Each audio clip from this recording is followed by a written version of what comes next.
Allahu Allahu Allahu Allah Allahu Allahu Allahu Allah. Ya, bismillahirrahmanirrahim. Assalamualaikum warahmatullahi wabarakatuh. Alhamdulillahirabbil alamin. Alladzi nahmaduhu wa nasta'inuhu wa nastaghfiruh. Wa na'udzu billahi min shururi anfusina wa min sayyiati a'malina. Man yahdihillahu fala mudhillalah wa man yudlilhu falam tajida lahu waliyyan mursyida. Asyhadu an la ilaha illallah wahdahu la syarikalah wa asyhadu anna Muhammadan abduhu wa rasuluh. Allahumma shalli wa sallim wa barik ala Muhammadin wa ala alihi wa ashabihi ajma'in, amma ba'du. Fa ya ibadallah ittaqullah haqqa tuqatih wa la tamutunna illa wa antum muslimun. Sekalian rahimakumullah, malam hari ini kita isi kekosongan kajian malam hari ini dengan belajar surah Fussilat ya, ayat 33. Silakan dicari Fussilat ayat 33. Ya, sambil jenengan mencari, mari kita awali kajian malam hari ini dengan membaca Ummul Kitab Al-Fatihah bersama-sama. A'udzu billahi minasy syaithanir rajim. Bismillahirrahmanirrahim. Alhamdulillahi rabbil alamin. Ar-Rahmanir Rahim. Maliki yaumiddin. Iyyaka na'budu wa iyyaka nasta'in. Ihdinas siratal mustaqim. Siratal ladzina an'amta 'alaihim ghairil maghdubi 'alaihim waladdallin. Amin. Surat ke-41 ya, surat ke-41 ayat yang ke-33. Nah, niki halaman 480 ya, untuk orang yang ini.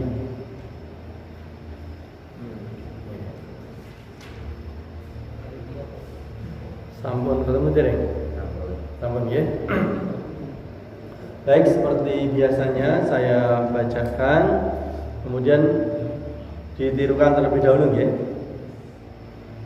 Ayat 33. Benar ya? Fussilat ayat 33. Baik, kita mulai. Bismillahirrahmanirrahim. Bismillahirrahmanirrahim. Wa man ahsanu qawlan mimman da'a ila Allah. Wa man ahsanu qawlan mimman da'a ila Allah wa 'amila salihan wa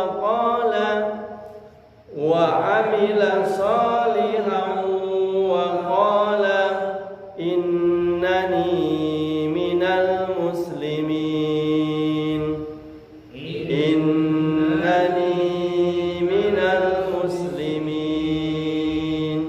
Ambil nafas. Wa 'amila salihan wa qala innani minal muslimin. Wa 'amila salihan wa qala innani minal muslimin. Wa la tastawil hasanatu wa las sayyi'ah wala tastawil hasanatu walas sayyi'ah idfa billati hiya ahsan idfa billati hiya ahsan fa idzal ladzi bainaka wa bainahu fa idzal ladzi bainaka wa bainahu adawatun ka'annahu waliyyun hamim adawatun ka'annahu waliyyun hamim. Sekarang kita artikan, kita potong berdasarkan artinya ya. Waman ahsanu qaulan. 1, 2, 3. Waman ahsanu qaulan mimman da'a ilallahi mimman da'a ilallahi wa amila salihan wa qala innani minal muslimin wala tastawi al hasanatu walas sayyi'ah idfa billati hiya ahsan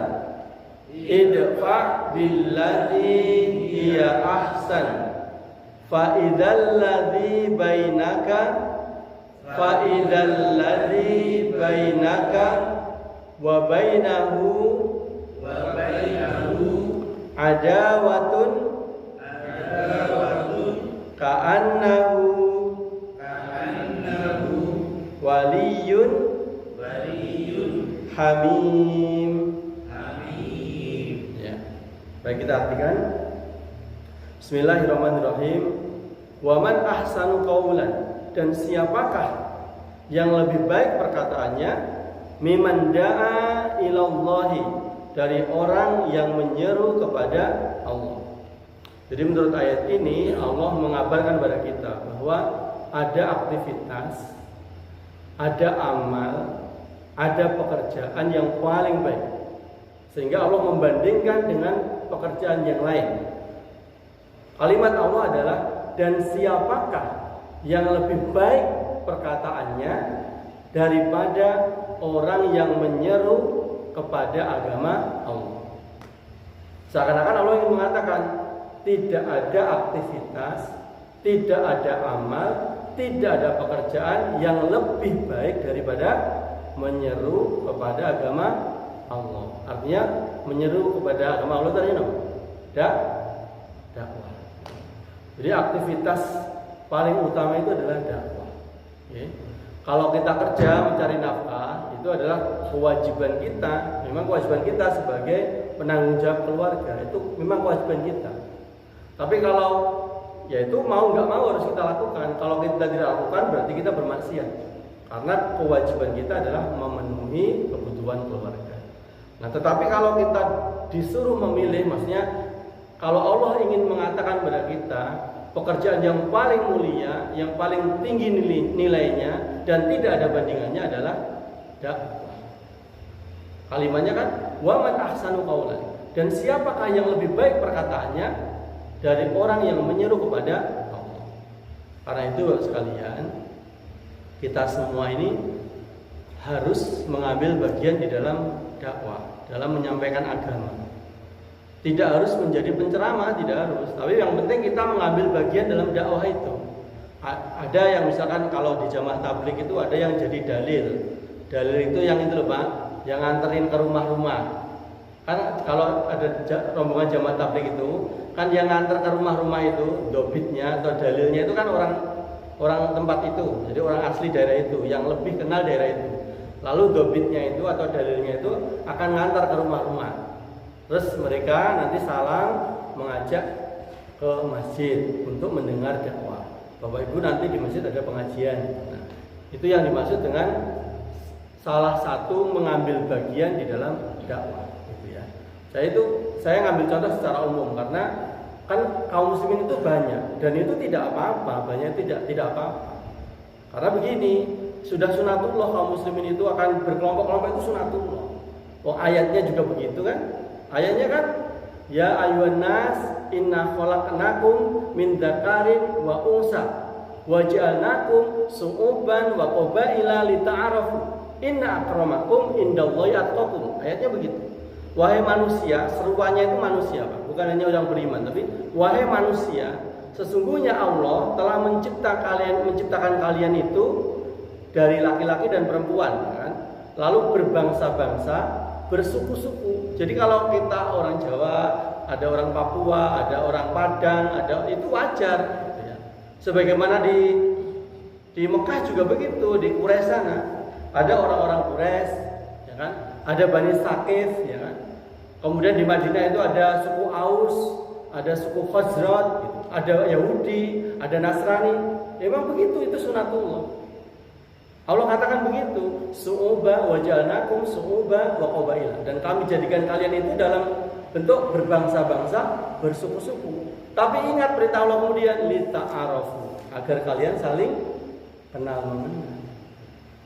Terus kemudian setelah itu dikuatkan lagi dengan kalimat berikutnya, inna akramakum indallahi atqakum. Sesungguhnya orang yang paling mulia di antara kalian adalah yang paling bertakwa. Nah, itu. Jadi kalau kita berbangsa-bangsa, bersuku-suku, berkelompok, ada yang misalkan gabung ke MTA, ada yang ke Muhammadiyah, ada yang ke NU, ada yang ke Persis, ada yang ke yang lain-lain lah, Jamaah Tabligh, LDI dan lain sebagainya. Itu sunatullah gitu. Itu kan cuma wasilah dakwah, itu kan cuma wadah.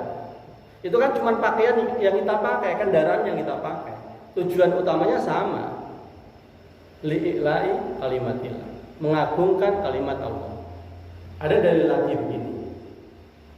Wal takum minkum ummatun yad'una, ya.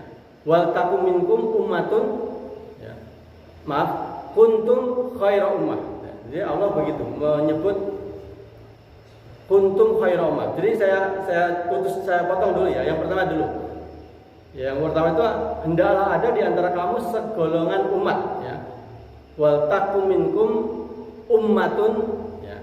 Hendaknya ada di antara kalian segolongan umat. Yad'una ilal khairi. Nah, ya'muruna bil ma'ruf wa yanhauna 'anil munkar. Wa tu'minuna billah. Hendaklah ada di antara kalian, di kalimat wal takum itu kan pakai lam. Wal takum minkum, hendaklah ada di antara kalian ummatun, satu kelompok. Nah, semua orang, semua kabilah-kabilah, semua kelompok itu pengennya menjadi salah satu dari umat itu loh. Jadi tujuannya seperti itu. Dan itu sunatullah. Sunatullah. Cuman ingat, kita tidak boleh asobiyah, tidak boleh mengagungkan kelompoknya sendiri, tidak boleh. Harus mengingat ini cuma wasilah dakwah, kendaraan dakwah saja. Karena ada perintahnya, wal takum minkum, hendaklah ada di antara kalian ummatun, segolongan umat, yad'una ilal khair, yang menyeru kepada kebaikan. Al khair maksudnya adalah Islam. Al khair itu dimaksudkan Islam. Jadi syaratnya boleh kita berkelompok itu asal tujuan kelompok itu adalah yad'una ilal khair, menyeru kepada Islam, kepada kebaikan. Terus ada cirinya kan? Cirinya kelompok itu apa ya tadi? Ta'muruna bil ma'ruf, menyuruh kepada yang ma'ruf, yang baik, wa tanhauna 'anil munkar, atau ya'muruna bil ma'ruf wa yanhauna 'anil munkar. Mereka itu menyuruh kepada kebaikan dan mencegah dari keburukan. Ya, kemudian wa tu'minuna billah, dan kalian itu beriman kepada Allah. Nah, ini landasan bagi mereka yang mengambil jalan berjamaah. Karena kita nggak logis lah sekalian. Kalau kita itu dakwah sendiri-sendiri itu nggak mungkin. Memang kita bisa misalkan semiran itu kita selesaikan dengan dakwah kita sendiri, nggak mungkin.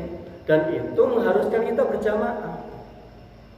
Dan faktanya misalkan di Madinah itu apakah semuanya lebur, tidak ada tidak ada suku-suku, enggak, tetap masih ada. Di sana masih ada suku Aus, masih ada suku Khazraj, masih ada. Nah, kemudian ada kelompok namanya Ansor, orang-orang Madinah asli yang menjadi penolong kaum Muhajirin dari Mekah ke Madinah. Kemudian apakah kaum Muhajirin lalu hilang? Tidak ada, masih tetap ada. Sebutannya masih tetap kaum Muhajirin. Gitu?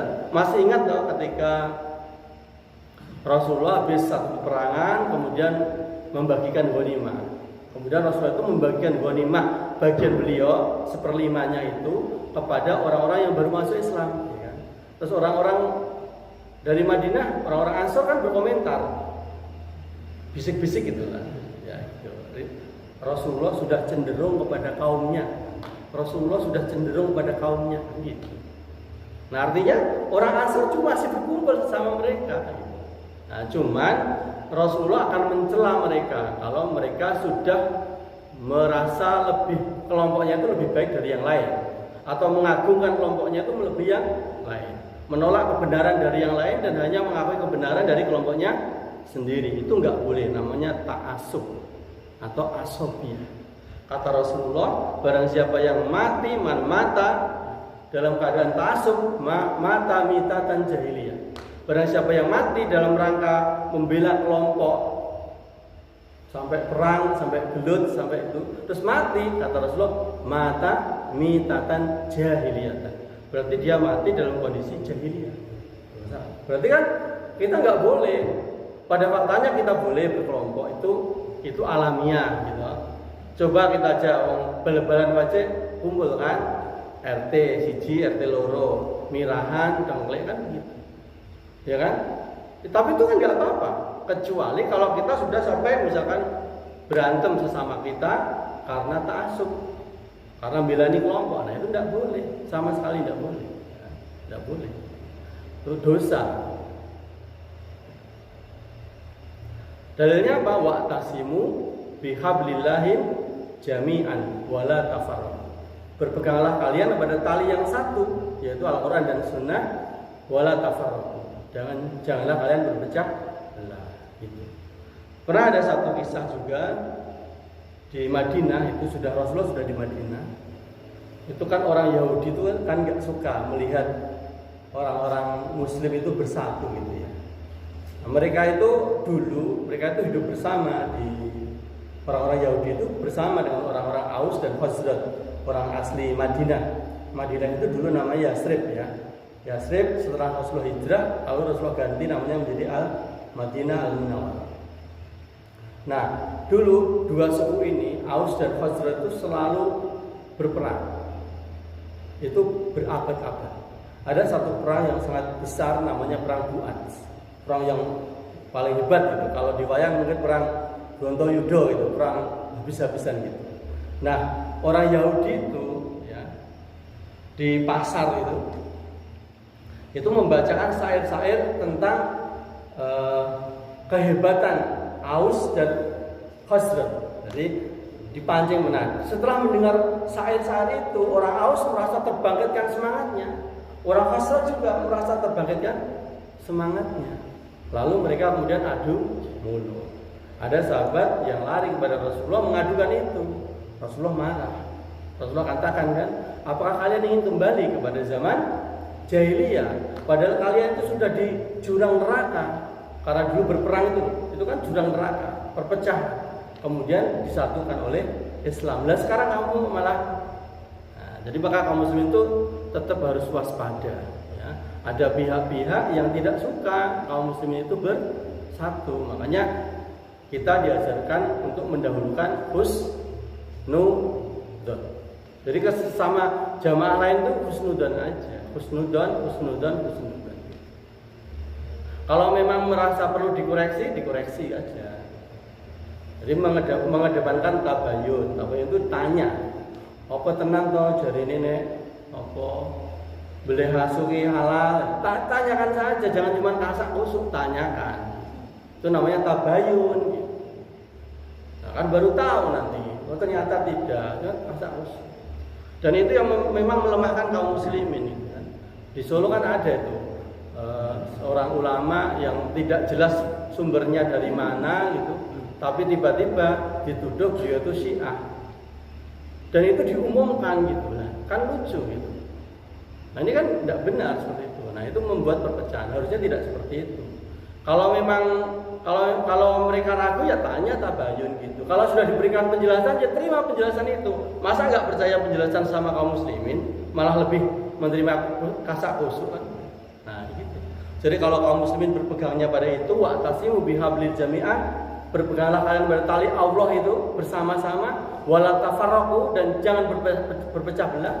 Nah, kita lihat itu berarti ayat pertama, yang pertama kalimat pertama itu suruh bersatu. Berarti kan perintah itu wajib. Kemudian ada larangan wala tafarraqu, jangan berpecah belah. Nah, seperti itu. Baik, Bapak sekali, Bapak sekalian, rahimahumullah, kita lanjutkan.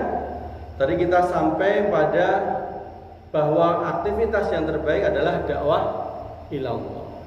Jadi kita harus mulai saat ini kita harus terima ya bahwa selama sebuah kelompok itu berdiri karena bercita-cita untuk yad'una ilal khair, menyeru kepada Islam, yaitu adalah di atas dalil. Mereka berdiri di atas dalil dan itu dibolehkan. Kalau kumpul-kumpul untuk memperkaya diri ya itu beda lagi. Ini kumpul-kumpul terus kemudian kegiatannya masih jelas yad'una ilal khair, masih menyeru kepada Islam, ya sudah, itu saudara kita. Itu berarti mereka berdiri di atas dalil gitu. Kan enak kalau kita kaum muslim itu kayak gitu kan enak. Jadi bisa bersatu kalau kayak gitu. Tidak ada yang merasa paling hebat, paling bagus. Kita lanjutkan, kemudian wa amila sholihan. Nah, setelah menyeru kepada agama Allah, dakwah kepada agama Allah, dan kita harus mengambil bagian, termasuk bikin minuman, ya itu mengambil bagian di dalam dakwah. Gitu. Membuat video seperti ini untuk disebarluaskan itu berarti mengambil bagian di dalam dakwah. Menjadi hadirin yang setia itu termasuk mengambil bagian di dalam dakwah. Bagaimana agar dakwah-dakwah itu tidak sepi, kita ikuti, itu termasuk mengambil bagian di dalam dakwah. Kan tidak mungkin misalkan Pak Kiainya itu apa istilahnya cari murid satu-satu sendiri kan tidak mungkin. Kan ada orang-orang yang ajak-ajak ayo ngaji kan begitu. Nah, itu artinya berarti masing-masing kita itu mengambil bagian di dalam dakwah. Dan kalau sudah begitu berarti kita sudah berdiri di atas rel ini, bahwa aktivitas kita adalah aktivitas yang terbaik, ya, yaitu dakwah. Kemudian kalau sudah dakwah, wa amilah sholihan, juga beramal soleh, itu termasuk aktivitas terbaik. Karena begini Bapak sekalian, kita itu diancam juga kalau kakean ngomong, kakean ngandani wong, terus kita enggak mengamalkan, itu diancam di surat As-Saff itu ya. Ya ayyuhalladzina amanu lima taquluna ma la taf'alun. Wahai orang-orang yang beriman, mengapa kamu mengucapkan sesuatu yang tidak kamu kerjakan? Jadi enggak baik. Sidik-sidik ngomongnya poligami itu enggak baik. Ora dilakoke lho. Sunah tapi ora dilakoke. Padahal itu kan cuma kemubahan ya, sudah saya sampaikan di malam Rabu yang lalu. Itu hanya sebuah solusi, bukan sunnah. Tidak semua yang dilakukan Rasulullah itu adalah sunnah, tidak. Karena ada perkara-perkara yang tidak mungkin kita menirunya. Contoh, Rasulullah punya istri 9, apakah sunnah bagi kita? Tidak, ya kan? Rasulullah datang ke pasar, apakah sunnah bagi kita? Tidak. Ya, sunnah itu kan perbuatan mubah saja, boleh. Jadi tidak semua hal yang beliau lakukan itu adalah sunnah. Karena ada kekhususan buat beliau dan tidak untuk kita. Misalkan istri 9 tadi, itu kekhususan bagi Rasulullah, tidak untuk kita. Harus kita pahami, harus kita bedakan. Baik, kita lanjutkan.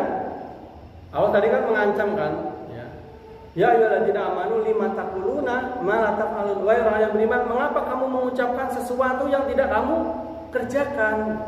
Kabura maqtan indallahi an taqulu ma la taf'alun. Besar sekali kemurkaan Allah an taqulu, kamu mengucapkan sesuatu yang tidak kamu kerjakan. Jadi diancam. Kita kalau terlalu banyak nasihat, terlalu banyak memberikan ceramah-ceramah terus dia sendiri gak mengerjakan, itu juga terancam. Makanya kita juga harus menyesuaikan. Maksudnya menyesuaikan begini, kalau kita ngomong ayo sholat berjamaah, berarti ya kita upayakan kita ini terus berjamaah.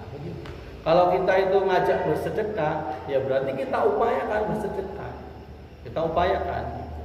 Nah, biar kita tidak kena ayat ini. Besar sekali kemurkaan Allah, kamu mengatakan sesuatu yang tidak kamu kerjakan.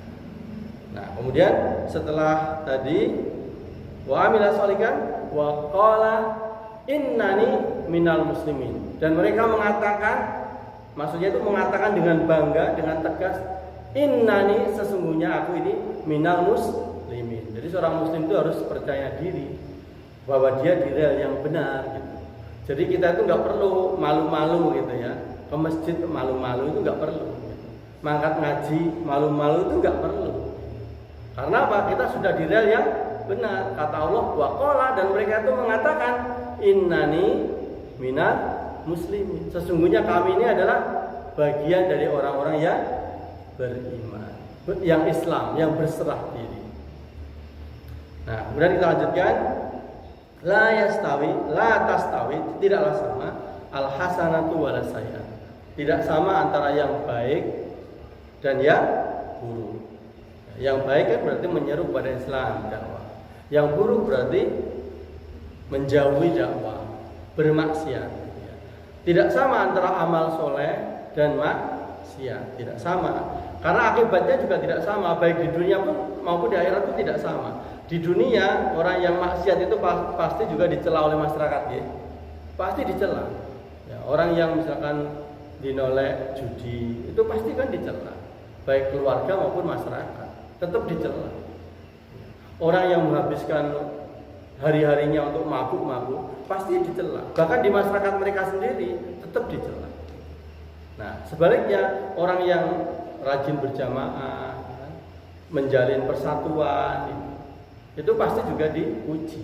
Di dunia aja berbeda, apalagi di akhirat. Makanya la tastawi al hasanatu walas sayyi'ah, tidak sama antara kebaikan dan keburukan. Nah, kemudian idfa billati hiya ahsan. Debatlah mereka billati hiya ahsan, ya, dengan cara yang lebih baik.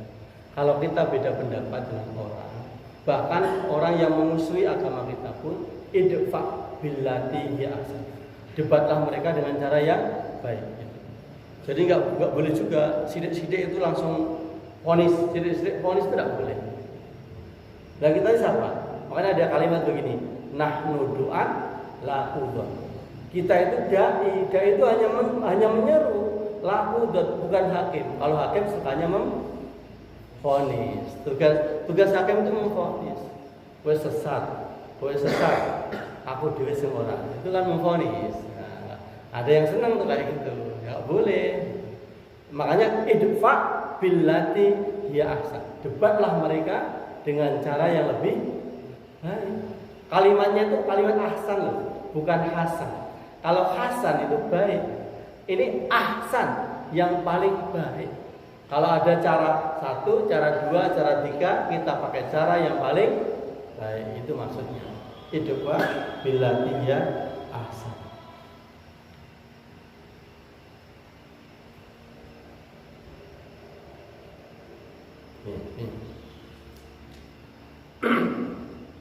Diartikan juga begini, idfa billati ahsan itu tolaklah keburukan mereka itu dengan cara yang lebih baik. Jadi bantahan mereka, caci maki mereka, atau mereka menghalang-hali dakwah itu, balaslah atau tolaklah itu dengan cara yang lebih baik. Bukan malah berantem. Misalkan ada pengajian, terus ada sekelompok massa membubarkan misalkan, terus dilawan, gimana itu? Nggak boleh. Itu kan berarti akhirnya apa? Ada yang tepuk tangan, ya kan? Sesama muslim saling menyerang, kan begitu. Nggak boleh. Akhirnya kan yang tepuk tangan yang selama ini tidak suka. Allah sudah mengajarkan kepada kita, ya kan? Idfa billati hiya ahsan. Tolaklah keburukan mereka itu dengan cara yang lebih baik. Kita lanjutkan. Nah, fa'idal ladzi bainaka wa bainahu adawatun ka'annahu waliyun hamim. Sehingga antara kamu dan mereka yang semula itu ada permusuhan, seakan-akan kalian itu adalah teman yang setia. Coba, apa selama ini kita nggak pernah baca ayat ini gitu? Jadi keburukan-keburukan yang diarahkan kepada jamaah-jamaah Islam, kaum muslimin itu hendaknya ditolak dengan cara yang lebih baik, ya kan? Sehingga seakan-akan antara kamu dan dia yang memusuhi kamu itu, yang selama ini ada permusuhan, seakan-akan seperti teman setia. Kan berarti kan tidak boleh dengan cara-cara yang buruk itu, tidak boleh. Cara-cara kekerasan itu tidak boleh. Itu saja kepada musuh. Lah kepada kaum muslimin kok malah begitu, kan tidak boleh. Lebih jauh lagi kita menyalahi dalil-dalil ini. Jadi Bapak Ibu sekalian, dari sini mari kita belajar ya. Ternyata pertama yang kita pahami dari dua ayat ini ya. Pertama, aktivitas yang paling baik adalah dakwah. Perkataan yang paling baik adalah dakwah. Pekerjaan yang paling mulia adalah dakwah. Yang lain kewajiban kita tetap kita lakukan, tetapi yang paling mulia adalah dakwah. Maka mari kita ambil bagian di dalam dakwah itu. Ya. Mengambil bagian apa saja di antara bagian yang bisa kita ambil dalam dakwah itu. Menyediakan minuman, ya kan, hadir, menata tempat dan seterusnya. Kita ambil bagian pokoknya begitu dalam dakwah itu. Tidak harus menjadi pembicara yang di depan. Terus kemudian setelah kita dakwah, kita iringi dengan amal soleh. Jangan sampai kita dimurkai Allah karena kita mengatakan sesuatu yang kita sendiri tidak melakukannya. Kemudian yang ketiga, kita harus percaya diri, menunjukkan identitas diri bahwa kita adalah seorang muslim. Tidak perlu malu-malu ke pengajian, tidak perlu malu-malu ke masjid. Sedang mereka saja yang melakukan keburukan aja tidak malu-malu, ya kan? Main enek dalan enggak malu-malu. Minum-minum nongkrong di pinggir jalan enggak malu-malu. Masa kita yang berbuat baik malah malu-malu. Kemudian yang ketiga, keempat Allah menjelaskan tidak sama antara keburukan dan kebaikan, tidak sama. Ya. Maka balaslah ya, tindakan-tindakan buruk bagi orang-orang yang tidak menyukai dakwah itu dengan sesuatu yang lebih baik. Bahkan Allah gambarkan seakan-akan yang diantara kita dengan dia itu ada permusuhan, itu kelihatannya seperti teman yang setia. Nah, ini salah satu bentuk perwujudan kalimat bahwa Islam itu adalah rahmatan lil alamin itu ini gitu. Jadi kalimat Islam rahmatan lil alamin itu bukan punya satu kelompok, bukan. Itu milik kita semua.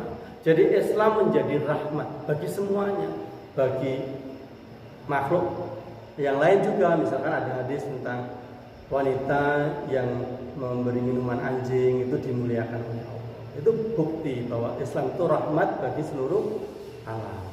Kemudian memuliakan sesama muslim, ikram lil muslim, memuliakan sesama muslim. Termasuk juga berbuat baik kepada orang kafir. Kan ada aturannya kan. Salah satunya tegas itu bukan berarti berbuat jelek. Tegas, kalimat itu tegas bukan kasar, tapi tegas.